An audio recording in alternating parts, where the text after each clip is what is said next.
امام کا قول ہم نہیں مانتے، ہم تو بھائی اہل حدیث ہوتے ہیں۔ اچھا، تو یہ داڑھی چھیل رہے ہو، یہ کسی امام کا قول ہے؟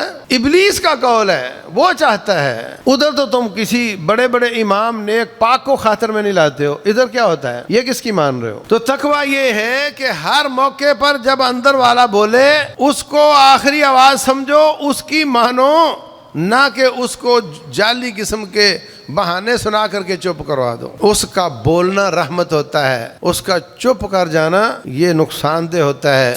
رسول اللہ صلی اللہ علیہ وسلم فرماتے ہیں، جو شخص کسی شخص کی حاجت میں ساتھ دے حتیٰ کہ اس کی ضرورت پوری کر دے، کیا کہا؟ حتیٰ کہ اس کی ضرورت پوری کر دے، اللہ تعالیٰ اس کے پل صراط پر قدموں کو ثابت رکھے گا۔ قابل ستائش ہیں وہ لوگ جو زلزلہ زدگان ہوں یا سیلاب زدگان ہوں، جب میڈیا میں آتا رہتا ہے تو لوگ پیسے دیتے رہتے ہیں، لیکن آپ کی جماعت کے لوگ وہ جب میڈیا بند ہو جاتا ہے پھر بھی کام کر رہے ہوتے ہیں، پھر اگلے مرحلے میں، پہلے مرحلے میں ریسکیو کرتے ہیں، اگلے میں ریلیف کرتے ہیں، اگلے میں خیمہ بستیاں، اور اس سے اگلے مرحلے میں ان کو گھروں میں بساتے ہیں۔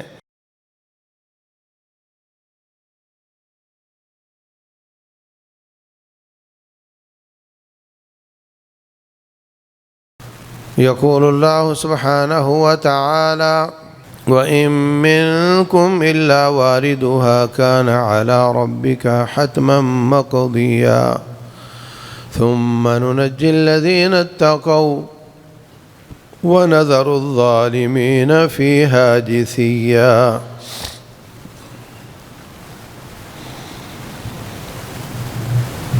محترم سامعین اور سامعات، پچھلے خطبے میں پل صراط کے احوال اور اس کی ہولناکی بیان ہوئی تھی۔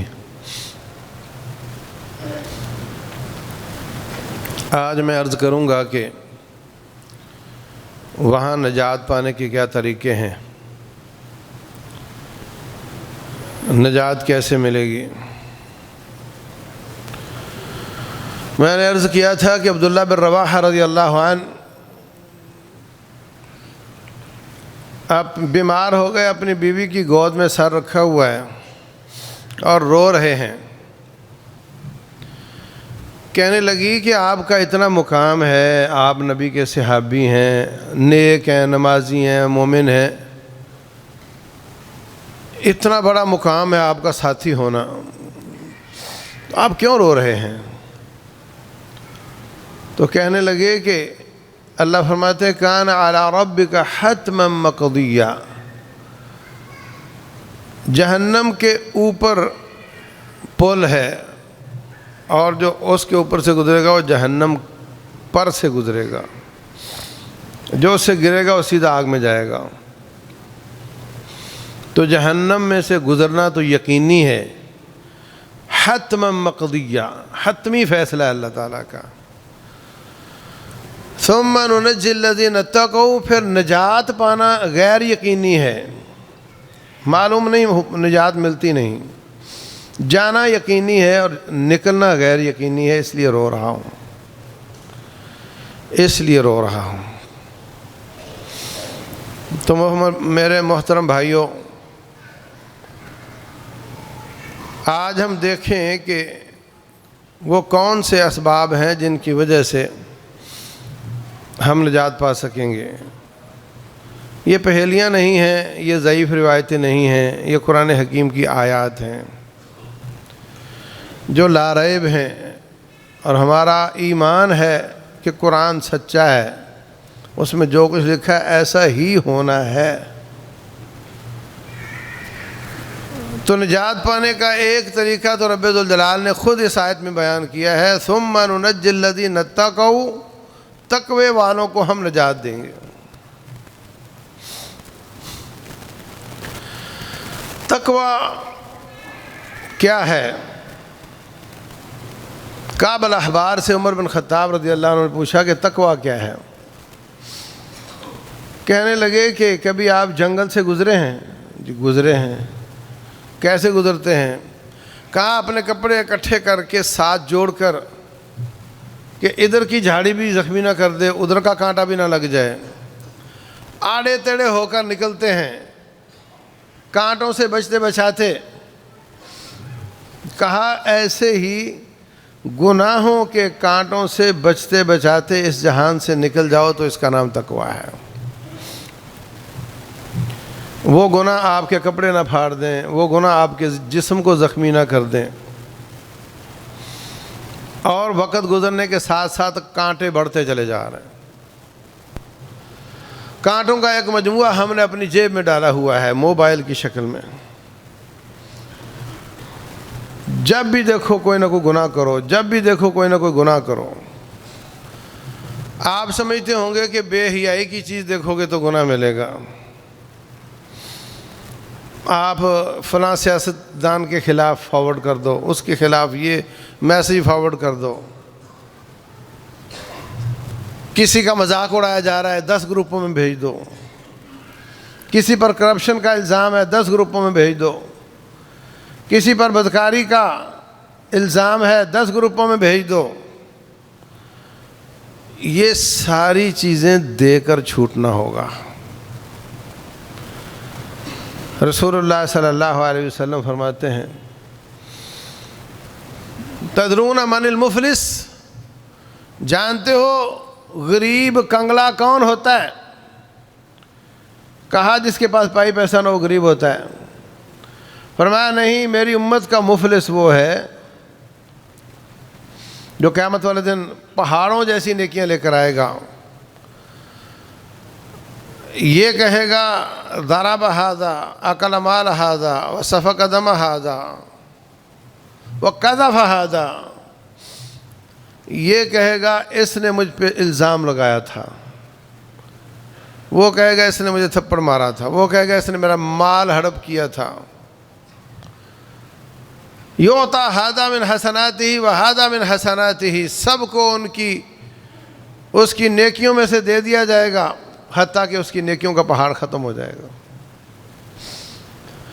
پھر جو لینے والے ہیں ان کے گناہوں کو ان کے اوپر کیے ہوئے ظلم کے برابر تول کر اس ظالم پر رکھا جائے گا۔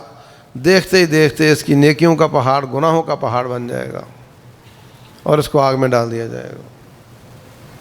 یہ ہے اصل مفلس، اور یہ کام ہم دن رات کر رہے ہوتے ہیں۔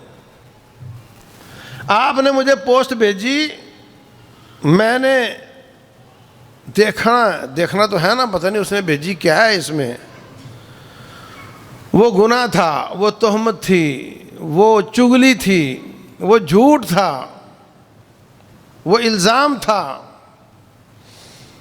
آپ نے میرا نیٹ بھی اتنا ضائع کیا اور میرا وقت اتنا ضائع کیا، اور وہ وقت مل کر سال بن جاتے ہیں، زندگی بن جاتی ہے۔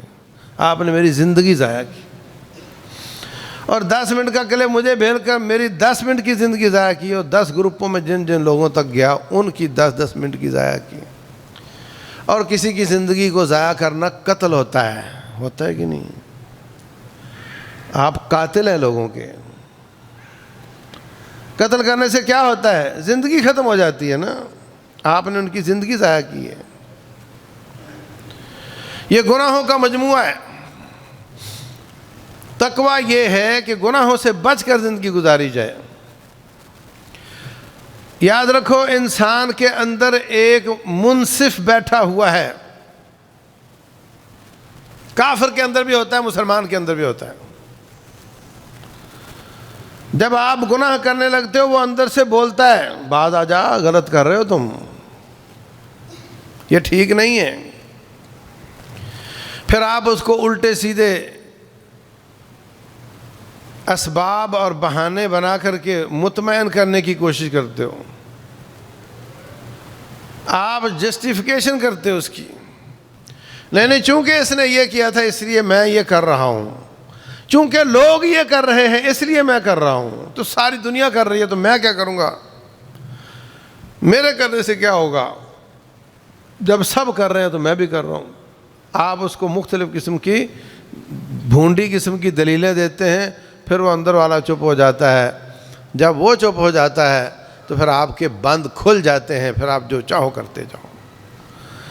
کافر عورت نے بھی جب جسم سے لوگوں کے سامنے کپڑا اتارا تھا تو اندر والا بولا تھا کہ کیا کر رہی ہو،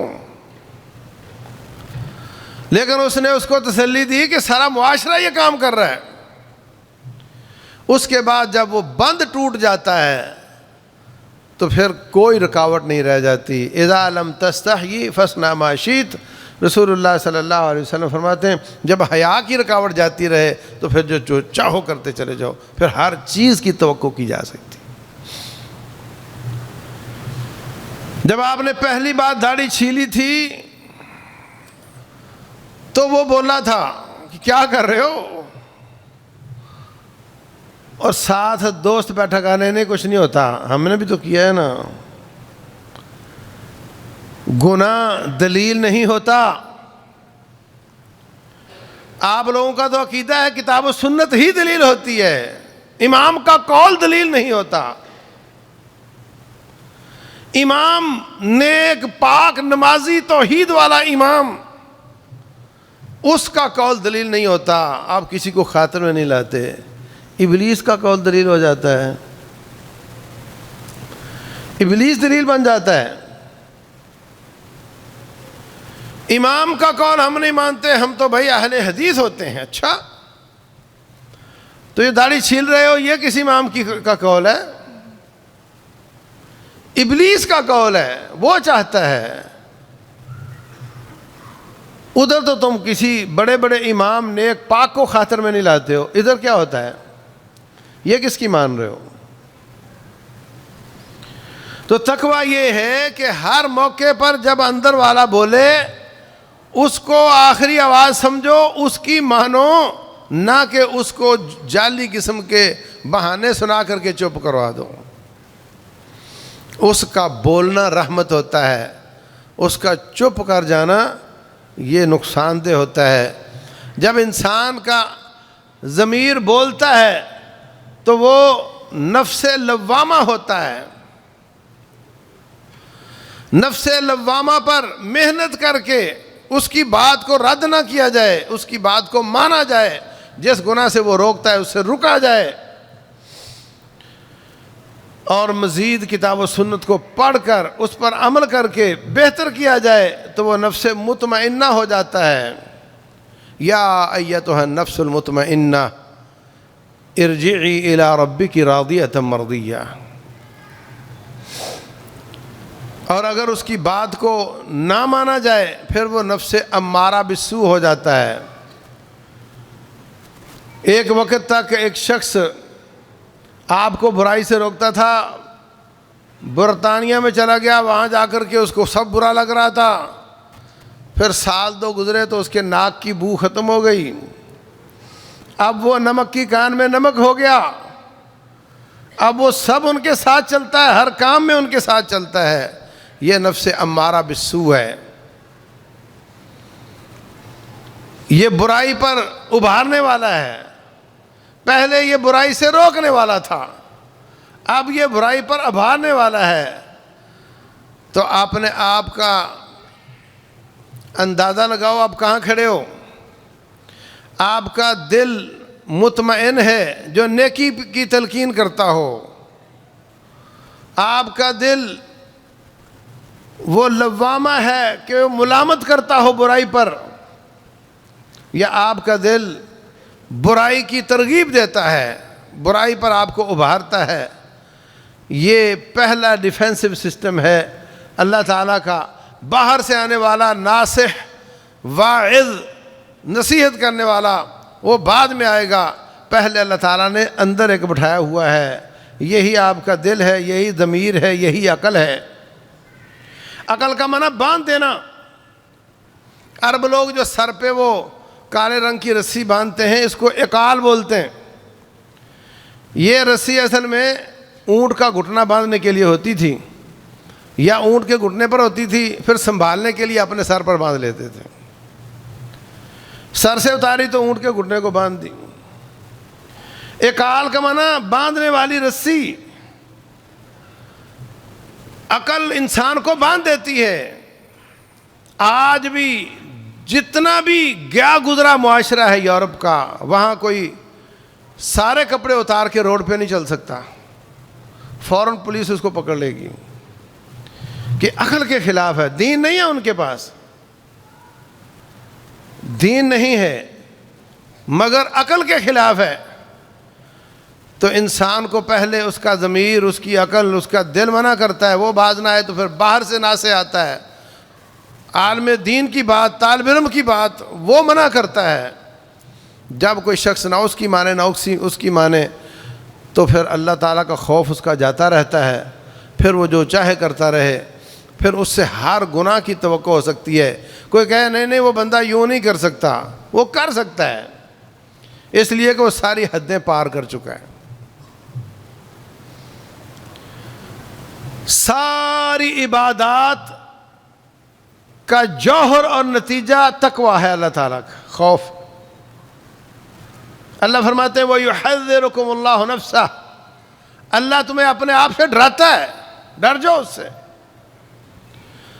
اتنا بڑا رب اور تم اتنے چھوٹے چھوٹے انسان اور کمزور، حد تک کمزور۔ حالت یہ ہے کہ اللہ تبارک و تعالیٰ نے آپ کے جسم میں ایسے ایسے سسٹم بنائے ہوئے ہیں جن کی وہ ہر وقت خود نگرانی کرتا ہے۔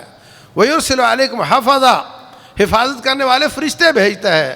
اگر وہ اپنی حفاظت واپس لے لے تو تم ایک آنکھ جھپکنے کی مدت بھی زندہ نہیں رہ سکتے۔ تمہیں ختم کرنے کے لیے رب کو کچھ نہیں کرنا، صرف اپنی حفاظت نکال دے، بات ختم ہو جائے گی۔ یہ پوری کائنات، یہ سیارچے، یہ اگر چھوٹے سے بڑے، بڑے سے چھوٹے ہو جائیں، یا قریب والے دور، دور والے قریب ہو جائیں، زمین یا برف کا گولا بن جائے یا آگ کا گولا بن جائے، یہاں کوئی بھی نہ رہ سکے، یہ ساری کائنات کو تباہ کرنے کے لیے اس کو کچھ نہیں کرنا، صرف جو سب کو اپنی اپنی جگہ پہ رکھا ہوا ہے نگرانی ختم کر دے تو تم سب تباہ برباد ہو جاؤ گے۔ اِن یشاء یذھبکم ایھا الناس، اگر چاہے تو تم سب کو لے جائے، وَیَأْتِ بِآخَرِین، اوروں کو لے آئے، وَكَانَ اللَّهُ عَلَى ذَلِكَ قَدِیرًا، اللہ اس بات پر قادر ہے۔ اللہ تعالیٰ کی قوت تو کوئی اندازہ نہیں لگا سکتا، اس کی مخلوق میں سے ایک فرشتے کی قوت اتنی ہے، اس کی مخلوق میں سے ایک فرشتے کی قوت اتنی ہے کہ وہ سور میں پھونکے گا، فَصَائِقَ مَنْ فِي السَّمَاوَاتِ وَمَنْ فِي الْأَرْضِ، جو کچھ زمین میں اور جو کچھ آسمانوں میں ہے سب تباہ ہو جائیں گے۔ اور وقت کتنا لگے گا؟ رسول اللہ صلی اللہ علیہ وسلم فرماتے ہیں آواز آنی شروع ہوگی تو وہ بندہ اپنا لقمہ منہ تک لا رہا تھا، روٹی کھا رہا تھا، سالن لگایا، منہ تک لا رہا تھا، یہیں ہاتھ رہے گا اور وہ تباہ ہو جائے گا، لقمہ منہ میں نہیں ڈال سکے گا۔ فرمایا سودا سلف، کپڑا خریدنے والا، تھان کھولا ہوا ہے، ایک حصہ اس کا خریدار کے ہاتھ میں ہے اور دوسرا مالک کے ہاتھ میں ہے، وہ کاٹ کر اس کو نہیں دے سکے گا، اسی طرح دونوں ڈھیر ہو جائیں گے۔ اتنی جلدی اور ساتوں زمینوں اور ساتوں آسمان کی مخلوق تباہ ہو جائے گی۔ اس رب سے ڈرو، وہ تمہیں اپنے آپ سے ڈراتا ہے۔ وَيُحَذِّرُكُمُ اللَّهُ نَفْسَهُ، اللہ تمہیں اپنے آپ سے ڈراتا ہے، اس سے ڈرو۔ ہر کام کرتے وقت، ہر کام کرتے وقت دو آپشن آئیں گے کم از کم، یوں بھی کر سکتا ہوں، یوں بھی کر سکتا ہوں۔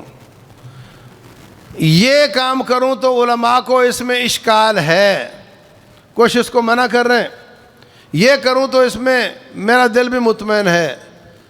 اللہ کے خوف کا تقاضا یہ ہے کہ حلال والا کام کیا جائے، شبہ والا کام نہ کیا جائے، حرام والا نہ کیا جائے۔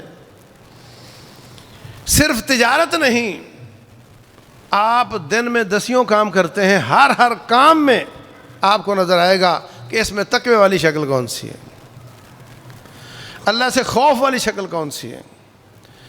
رسول اللہ صلی اللہ علیہ وسلم فرماتے ہیں ان الحلال بین و ان الحرام بین، حلال واضح ہے، حرام بالکل واضح ہے، وبینہما امور مستشابہات یا مشتبہات، بیچ میں کچھ معاملات ہیں جو ایک زاویے سے دیکھو تو حلال لگ رہے ہوتے ہیں، دوسرے زاویے سے دیکھو تو حرام لگ رہے ہوتے ہیں۔ فرمایا اس کی مثال ایسے ہے جیسے بادشاہ کی ایک جنگل میں اس نے باڑ لگائی ہے کہ یہ باڑ، اس کے اندر والی گھاس صرف سرکاری جانور چریں گے، یہ بادشاہ کی باڑ ہے۔ جس کا جانور اندر آیا اس کا جانور قبضے میں ہو جائے گا، واپس نہیں ملے گا۔ تو فرمایا جو شخص اپنے جانور اس باڑ کے قریب لے کر جائے گا اور سمجھے گا کہ نہیں میں پاس کھڑا ہوں نا، میں دیکھ رہا ہوں، تو ذرا سی سستی سے اس کے جانور اندر چلے جائیں گے، وہ بندہ بھی گرفتار ہو جائے گا، اس کے جانور بھی گرفتار ہو جائیں گے۔ اور جو اس سے کوسوں دور رہے، اتنا دور رہے کہ اگر میں سست ہو بھی جاؤں تو میرے جانور وہاں نہ جائیں، فرمایا وہ اپنا مال محفوظ کر لے گا۔ ایسے ہی الا ان لکل ملک حما، خبردار ہر بادشاہ کی باڑ ہوتی ہے۔ الا وان حم اللہ محارمہ، خبردار اللہ کی باڑ اللہ کی حرام کردہ چیزیں ہیں، جو ان کے قریب آئے گا وہ اندر بھی آ جائے گا، اور جو اپنے آپ کو بچانا چاہتا ہے وہ ان سے دور رہے، وہ شبہ والے کام بھی نہ کرے۔ یہ مثال دے کر سمجھایا رسول اللہ صلی اللہ علیہ وسلم۔ کئی بار آپ کو ایسا لگے گا، تقوی کا تقاضا یہ ہے کہ اس کو چھوڑ دیا جائے، جس میں شبہ ہے اس کو بھی چھوڑ دیا جائے، صاف صاف کام کیے جائیں، تقوی کے تقاضے پورے کیے جائیں۔ اور اگر ہمیں تقوی نصیب ہو جائے، یصلح لکم اعمالکم ویغفر لکم ذنوبکم، اللہ تعالیٰ تمہارے سارے اعمال درست کر دے گا اور تمہارے گناہ بھی معاف کر دے گا۔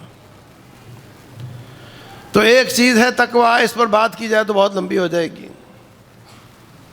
دوسرا، رسول اللہ صلی اللہ علیہ وسلم فرماتے ہیں جو شخص کسی شخص کی حاجت میں ساتھ دے حتیٰ کہ اس کی ضرورت پوری کر دے، کیا کہا؟ حتیٰ کہ اس کی ضرورت پوری کر دے، اللہ تعالیٰ اس کے پل صراط پر قدموں کو ثابت رکھے گا۔ ایک شخص نے کہا میرے گھر میں یہ مسئلہ ہے، لو 100 روپے لے لو۔ 100 روپے سے اس کا مسئلہ حل نہیں ہوتا۔ اگر کوئی شخص اس کو کہے میرے ساتھ چل، یقین دہانی کر لے کہ واقعتاً اس کی ضرورت ہے، پھر خود جیب سے کرے یا کسی سے کروائے، اس کی ضرورت پوری کر دے اگر وہ حقدار ہے تو۔ فرمایا جو شخص کسی کی ضرورت میں اس کے ساتھ چلے حتیٰ کہ اس کی ضرورت پوری کر دے، اللہ تعالیٰ اس کو پل صراط پر ثابت قدم رکھے گا۔ سعودیہ میں کئی لوگ جاتے ہیں، جا کر دکاندار سے کہتے ہیں تیرے کھاتا نکال، کھاتا نکالا، یہ کتنے لوگ ہیں جنہوں نے تیرے پیسے دینے ہیں؟ بولے یہ سب ہیں۔ ان میں بیوہ کون کون سی ہے؟ یہ ہیں۔ ان کے پیسے ادا کر کے اس کو فون کر دیتے ہیں کہ بی بی تیرے پیسے ادا ہو گئے، اس کو پتہ ہی نہیں کہ کس نے دیے ہیں، اس کی ضرورت پوری کر کے وہاں سے نکل جاتے ہیں۔ کوئی ہم بھی ایسی نیکی کر لیں کہ آڑے وقت میں رب کو اس کا واسطہ دیا جا سکے۔ وہ 3 لوگوں نے اپنی نیکیوں کا واسطہ دیا تھا نا، تو غار کے منہ سے پہاڑ سلائیڈ کر گیا تھا۔ کوئی ہم بھی ایسی نیکی کر کے چھپا کر رکھ لیں کہ کسی آڑے وقت میں رب ذوالجلال کو اس نیکی کا واسطہ دے سکیں کہ یا اللہ میں نے یہ نیکی کی تھی، کسی کو نہیں پتا، تجھے پتا ہے یا مجھے پتا ہے۔ تو فرمایا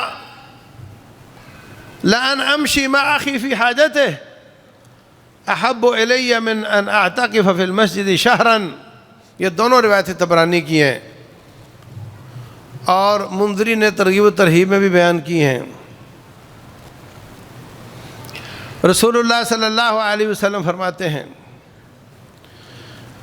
مجھے کوئی شخص آ کر کہے میرے ساتھ چلو، مجھے ایک ذاتی کام ہے، میں اس کے ساتھ چلا جاؤں اس کا کام کرنے کے لیے، یہ مجھے زیادہ پسند ہے کہ میں مسجد نبوی میں 1 مہینے کا اعتکاف کروں۔ بھلے وقتوں میں ہوتا تھا، میں نے مکان بنانا ہے، سارے محلے والے اپنے چھکڑے ٹرالیاں لے کر آ جاتے تھے، مٹی ہم ڈال دیتے ہیں، پھر ایک ایک جوان لے کر آ جاتے تھے، چھت پر کام ہم کر لیتے ہیں، جب اس کا مکان ہوگا تو سارے اس کا تعاون کر دیں گے، جب اس کا ہوگا تو سارے اس کا تعاون کر دیں گے۔ ایک دوسرے کے کام آنا، ایک دوسرے کا تعاون کرنا۔ حالانکہ میں اپنا مکان بناؤں تم کوئی تعاون نہ کرو، اور آپ اپنا بناؤ تو کوئی تعاون نہ کرے، اس میں بھی اتنی ہی انرجی لگے گی جتنا ہم سب ایک دوسرے کا تعاون کریں گے تو لگے گی۔ اس لیے کہ میں نے تیرا تعاون کیا تو نے میرا کیا، انرجی تو اتنی لگنی ہے، لیکن کیا کہنے اس ماحول کے جس میں سب لوگ ایک دوسرے کا تعاون کر رہے ہوں۔ آج لوگ دیکھتے ہیں یہ مجھے بلا رہا ہے تو کتنے پیسے دے گا، ہر کام پر پیسے کی نظر سے دیکھنا۔ تو فرمایا کوئی شخص کسی کی ضرورت پوری کر دے، مکمل آخر تک اس کا ساتھ تعاون کر دے، قابل ستائش ہیں وہ لوگ جو زلزلہ زدگان ہوں یا سیلاب زدگان ہوں۔ جب میڈیا میں آتا رہتا ہے تو لوگ پیسے دیتے رہتے ہیں، لیکن آپ کی جماعت کے لوگ وہ جب میڈیا بند ہو جاتا ہے پھر بھی کام کر رہے ہوتے ہیں، پھر اگلے مرحلے میں، پہلے مرحلے میں ریسکیو کرتے ہیں، اگلے میں ریلیف کرتے ہیں، اگلے میں خیمہ بستیاں، اور اس سے اگلے مرحلے میں ان کو گھروں میں بساتے ہیں، اور اس سے اگلے مرحلے میں ان کی بحالی، مکمل بحالی، ان کے مکان بنا کر دینا، ان کے کھیت جو ناہموار ہو گئے ہیں ان کو ہموار کر کے دینا، کھاد اور بیج کے پیسے دینا تاکہ وہ ایک دفعہ کھڑا ہو جائے۔ یہ سارے کام آپ کی جماعت کر رہی ہے، اور جن کا پیسہ لگ رہا ہے اللہ تعالیٰ ان سب کو ان لوگوں میں شامل کر لے جو کسی کی ضرورت میں پڑتے ہیں، حتیٰ کہ اس کی پوری ضرورت ختم کر دیتے ہیں، آخر تک ساتھ چلتے ہیں۔ تو فرمایا جو شخص کسی کی ضرورت میں پڑ جاتا ہے اور اس کو مکمل، اس کو بے نیاز کر کے اس کا ساتھ چھوڑتا ہے، اللہ تعالیٰ قیامت والے دن اس کو پل صراط پر ثابت قدمی عطا فرمائے گا۔ اللہ اکبر۔ اور رسول اللہ صلی اللہ علیہ وسلم فرماتے ہیں، بلکہ رب ذوالجلال فرماتے ہیں ان الذین قالوا ربنا اللہ، وہ لوگ جنہوں نے کہا ہمارا رب اللہ ہے، ثم استقاموا، پھر وہ ڈٹ گئے، طوفان آئے، جکڑ آئے، آندیاں آئیں، فتنے آئے، شبہات آئے، شہوات آئیں، وہ اپنے اللہ کے دین پہ ڈٹے رہے۔ اللہ تبارک و تعالیٰ کے دین پہ جو یہاں استقامت اختیار کرے گا، اللہ قیامت والے دن بھی اس کو استقامت کی توفیق دے گا، اور پل صراط پر بھی استقامت کی توفیق دے گا۔ اللہ اکبر۔ جو یہاں ایمان کے نور سے ہوگا اس کو وہاں پر پل صراط کے اندھیروں میں ایمان کا نور نصیب ہوگا۔ یسعی نورہم بین ایدیہم و بایمانہم بشراکم اليوم، اللہ کے فرشتے ان کو جنتوں کی بشارت دیں گے۔ جس کے لیے رب کے دین پر یہاں چلنا مشکل ہوگا اس کے لیے پھر بھی چلتا رہا ہوگا، اس کے لیے اللہ تعالیٰ پل صراط پہ چلنا آسان کر دے گا۔ من نفس عن مسلم قربۃ من قرب الدنیا، جو مسلمان کی دنیا کی تکلیف رفع کرتا ہے، نفس اللہ عنہ قربۃ من قرب یوم القیامہ، اللہ اس کی قیامت کی تکلیف رفع کرے گا۔ من کان فی حاجت اخیہ کان اللہ فی حاجتہ، جو اپنے بھائی کی ضرورت میں رہتا ہے رب ذوالجلال اس کی ضرورت پوری کرتا رہتا ہے. جو بھائی کے لیے دعائیں کرتا ہے اللہ کے فرشتے وہی دعائیں اس کے لیے کرتے ہیں. جو مسلمانوں کو مذاق کرتا ہے اللہ تعالیٰ ان کے مذاق ان پر لوٹاتا ہے. جو مسلمانوں کو دھوکہ دیتا ہے اللہ تعالیٰ اس کا دھوکہ اس پر لوٹاتا ہے. یخادعون اللہ والذین آمنوا وما یخدعون الا انفسهم وما یشعرون. نسوا اللہ فنسیہم. جو رب کو بھول جاتا ہے رب اس کو بھلا دیتا ہے. جو سلوک آپ مسلمان بھائی کے ساتھ کرتے ہیں اللہ تعالیٰ آپ کے ساتھ اس سے بھی اچھا سلوک کرتا ہے. کیونکہ اللہ تعالیٰ مومنوں کا رب ہے, مومنوں کا دوست ہے, اور دوستی کا تقاضا یہ ہے کہ جو آپ کے دوست کے ساتھ سلوک کیا جائے اس کا بدلہ آپ دیں. من عادى لي وليا فقد آذنته بالمحاربہ. جو میرے دوست کے ساتھ دشمنی کرتا ہے میں رب اس کے ساتھ جنگ کرنے کو تیار ہو جاتا ہوں. تو عزیز بھائیوں, یہ بہت بڑا اقدام ہے, یہ بہت بڑا ایمان ہے کہ ایمان لا کر اپنے دین پر ثابت قدم رہنا. شبہات اور شہوات کی آندیاں چلتی ہیں. روٹین یہ ہے کہ یہ یوٹیوبر آ جاتے ہیں, وہ شبہات پیدا کرنا شروع کر دیتے ہیں. یہ باقاعدہ تحریک ہے کہ مسلمانوں کو ایسا ڈبل مائنڈڈ کر دو کہ وہ نیکیاں نہ کر سکیں. وہ جی کیا کریں, وہ تو یوں کہتا ہے, وہ تو یوں کہتا ہے. یاد رکھو ایک دفعہ تحقیق کر لو, ایک دوسرے سے دلیل پوچھ لو. جب آپ کو سمجھ آئے کہ یہ گاڑی ٹارگٹ کی طرف جاتی ہے اس میں بیٹھ جاؤ. اور جو عالم دین ہوتا ہے وہ عیسائیت کا مطالعہ کرے, وہ یہودیت کا کرے, وہ مسلمانوں کے فرقوں کا مطالعہ کرے. اس کے پاس ایک بیس ہوتی ہے جس کی بنیاد پر وہ اپنے آپ کو سیدھا رکھ سکتا ہے. اور جو بیچارے کی اپنی بیس کمزور نہیں, وہ عیسائیت پڑھنا شروع کر دے, وہ یہودیت پڑھنا شروع کر دے, وہ مسلمانوں کے فرقے پڑھنے شروع کر دے, وہ ڈگمگا جائے گا, اس لیے کہ وہ پہلے ہی بیس لیس ہے. تو اپنے آپ کو پہلے اپنے عقیدے پر مضبوط کریں, اپنے دین پر پختہ کریں. کتنے لوگ مجھے پوچھتے ہیں جی وہ بتائیں کہ حضرت معاویہ بن ابی سفیان رضی اللہ عنہ کا کیا مسئلہ تھا, اور یزید کا کیا مسئلہ تھا, اور فلاں کا کیا. میں اس کو کہتا ہوں تمہیں اپنے عقیدے کی سمجھ ہے؟ جس پرچے سے تیرے سوال آنے ہیں, جس نصاب سے تیرا پرچہ آنا ہے, اس کو تو نے ازبر کر لیا ہے؟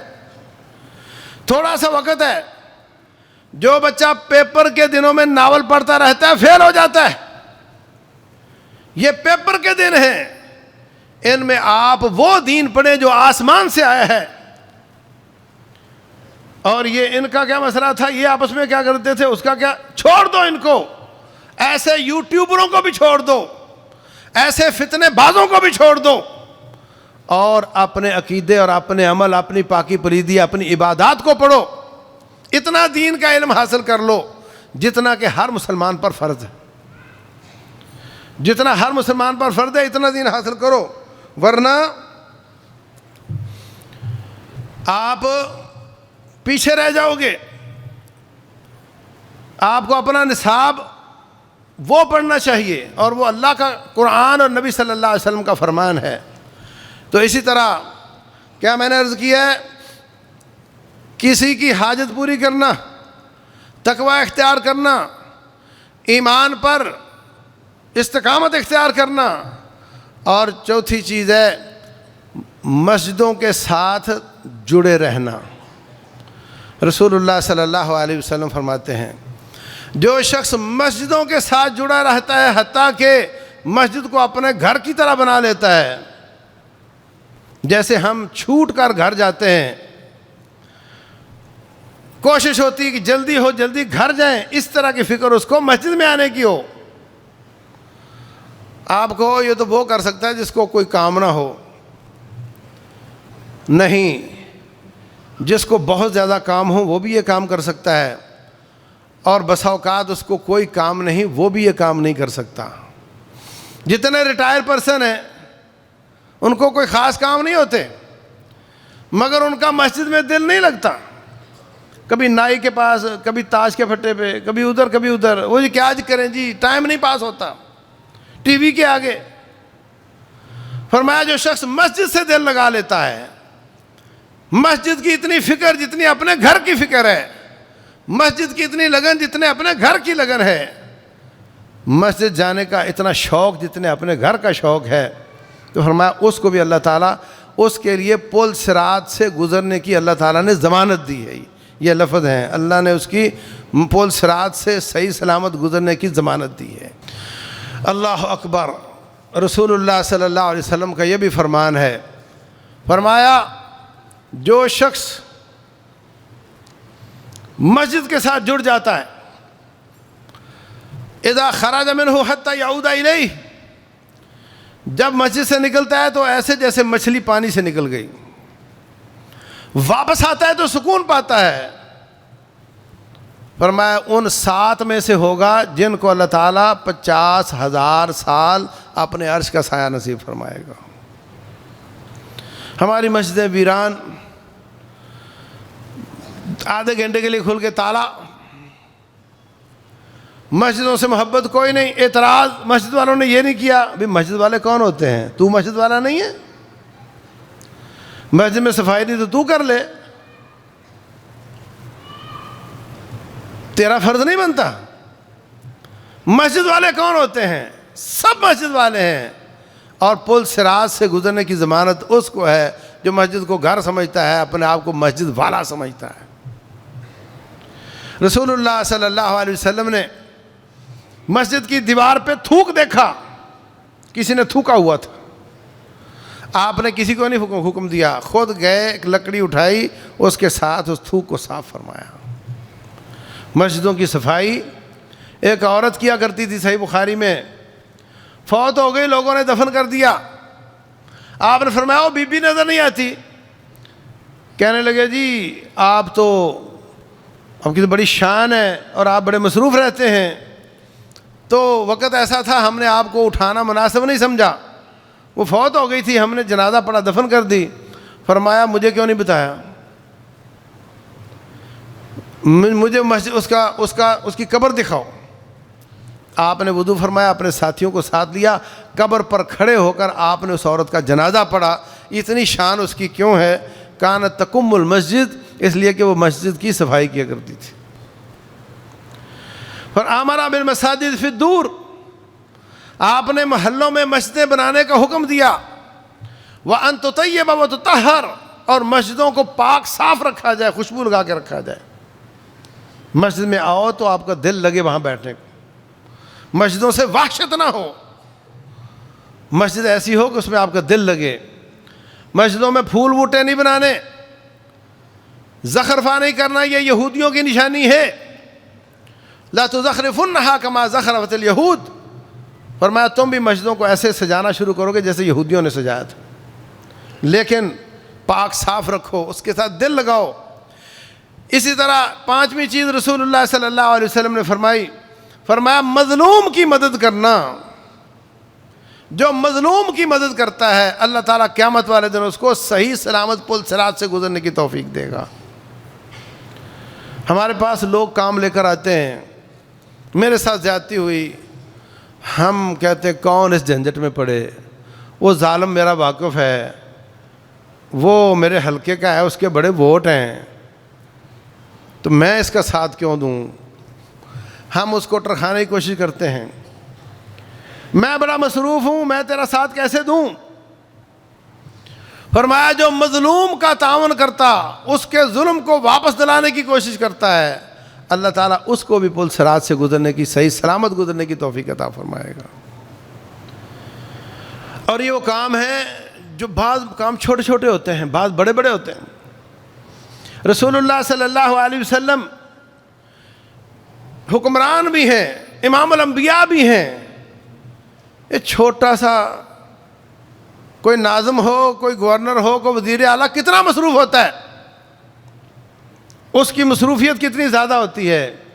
اور آپ اتنی بڑی حکومت کے سربراہ ہیں، اس کے باوجود کوئی لونڈی آ جاتی، لونڈی کا آپ تصور نہیں کر سکتے، اس زمانے میں لونڈی کو بہت نیچ سمجھا جاتا تھا، اس کی کوئی اوقات نہیں تھی۔ لونڈی آ جاتی اور آپ سے کہتی حضرت میرا یہ کام ہے، میرے ساتھ چلیں، تو آپ اس کے ساتھ چل پڑتے اس کے مالک سے ملنے کے لیے۔ کیا ہوا جی، یہ کام مجھے زیادہ بتاتا ہے، جو میری کیپیسٹی سے زیادہ ہوتا ہے، آپ اس کو نصیحت فرماتے اور واپس آ جاتے۔ ایک آدمی نے پیسے لینے تھے ابو جہل سے، تو مکے کے سرداروں کے پاس آیا، کہنے لگے وہ جو گھر ہے نا وہ آپ کو لے کر دے سکتا ہے۔ وہ گھر تھا نبی صلی اللہ علیہ وسلم کا۔ پھر بیٹھے تماشا دیکھنے کے لیے کہ ابو جہل تو ویسے بڑا خار کھاتا ہے، اب یہ ان کے گھر جائیں گے تو دیکھو کیا تماشا ہوتا ہے۔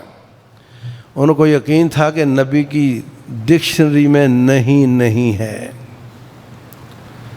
کیوں بیٹھے تھے تماشا دیکھنے؟ اگر ان کو پتا ہوتا انہوں نے منع کر دینا ہے تو تماشا تو ہوا ہی نا۔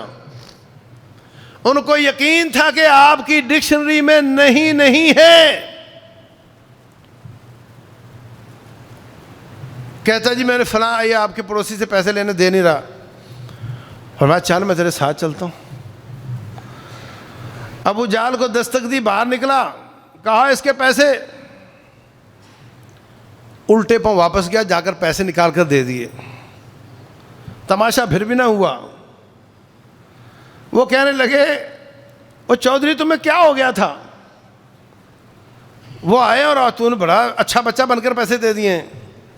تو کہنے لگا مجھے اتنی ہیبت آئی ہے، ان کو دیکھ کر اتنا روب میرے دل میں پڑ گیا کہ میں بات سی بھی نہیں کر سکا، میں واپس گیا ہوں، جا کر پیسے دے دیے۔ کتنے کام ہم اپنے طرف سے ناممکن سمجھ رہے ہوتے ہیں اور وہ ممکن ہوتے ہیں۔ تو فرمایا جو شخص کسی مظلوم کی مدد کرتا ہے رب ذوالجلال اس کو پل صراط پر ثابت قدمی عطا فرمائیں گے۔